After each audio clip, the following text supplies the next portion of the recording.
Hello, welcome to Living and Learning. I'm Allison Kinnear, and every Wednesday at 3 o'clock Pacific Standard Time, I jump onto Facebook Live and talk a little bit about living and learning. Today I'm back in my office and I wanted to continue our conversation around this topic that we've been exploring for the month of September. And this is a great time to put earbuds in if you are at work or around little children, because the topic that we have been talking about is shit. It is not exactly real shit, but it's metaphorical shit. The shit that shows up in our lives, the shit that shows up with ourselves, the shit that shows up in our relationships. And today we are talking about composting that shit. Side note, inspiration for the talk today, this little guy here, this plant back here, this is my peace plant. I have had it since college. We're talking over 20 years now. It has not bloomed for me in years. However, a few months ago, I relocated it here to my new office space, and it has flowered for the first time in years. Now, one of the things that I tell my clients is that part of my work, part of my role is to take the shit that is offered, that is put out, and help compost that. One of the things that I've learned is I'm really good at composting metaphorical shit. And I will tell you, I think my plant agrees because it's looking pretty darn happy ever since it came in here. So today we're going to talk about what we can do, what's needed so that our shit does not remain shit, but that it turns into compost.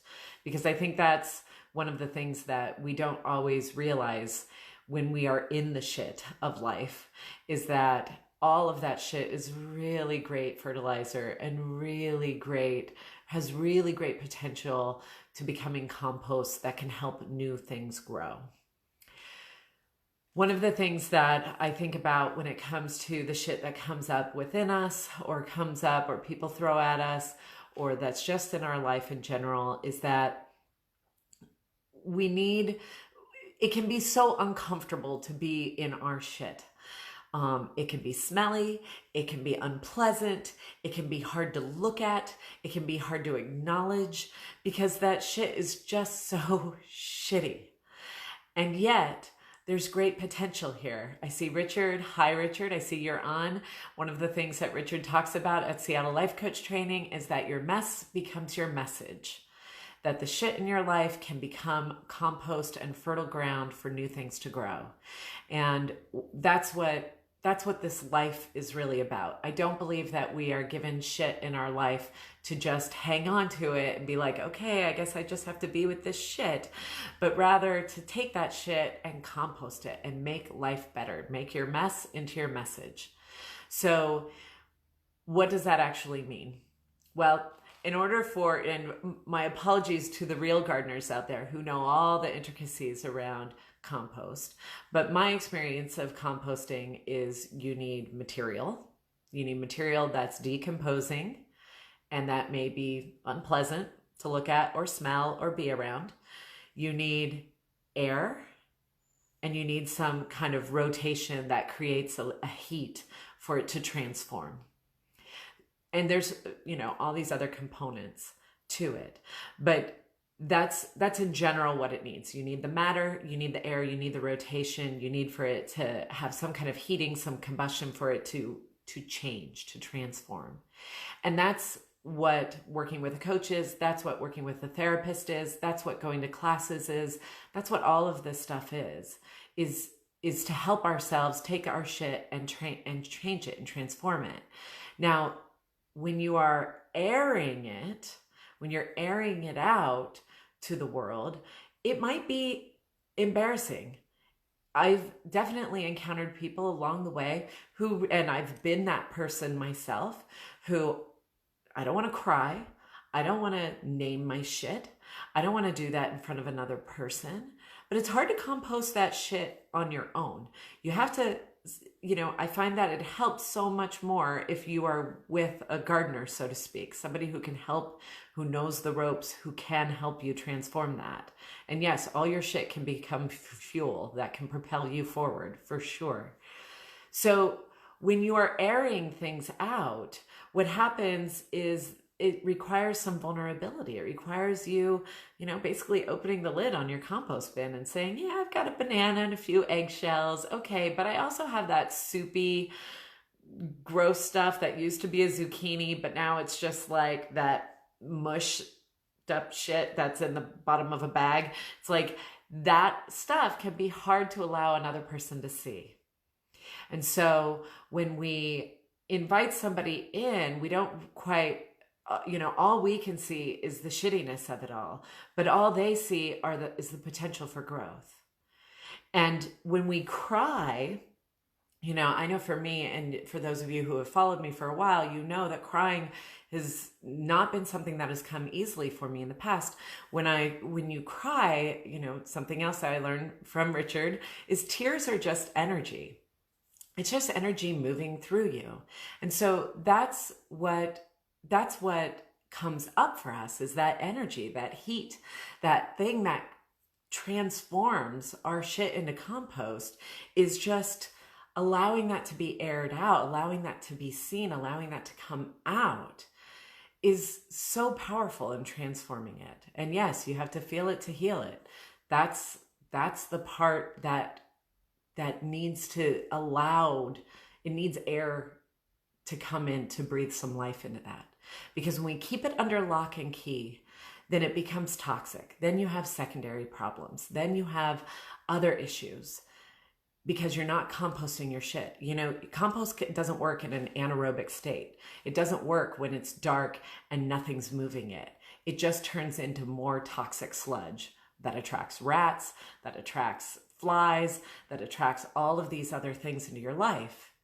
And that happens both physically when it comes to our shit, or when it comes to our used produce and refuse, but it also happens in our life too. If we don't deal with our shit, that's when the flies come. That's when the rats come. So we have to air it out, and we need somebody to help churn it, somebody to help be that person to kind of turn and rotate it. Now, the interesting thing is, this may or may not be your mother. It may or may not be a family member. It may or may not be a spouse. But the best people who are there to help you churn and process that and turn that shit into compost are trusted people. Those are the people who can be there to not add to the shit in the compost, and not try to shut the lid on it and be like, oh, you're going to be okay. You're going to be okay. But they're going to be the people that are like, yeah, I see that. I see all of this stuff. Let's get in there and let's work this through. We can work through this. So it needs to be that person that can hold that space for you to cry, to move some energy, to process, and can help you churn it and start to see the potential.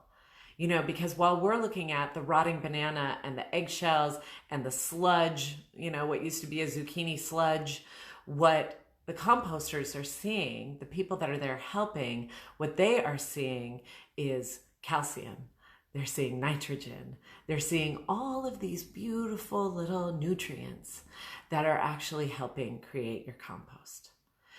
That's the gift, is that they don't see just rotten fruits and vegetables. They see the potential in there.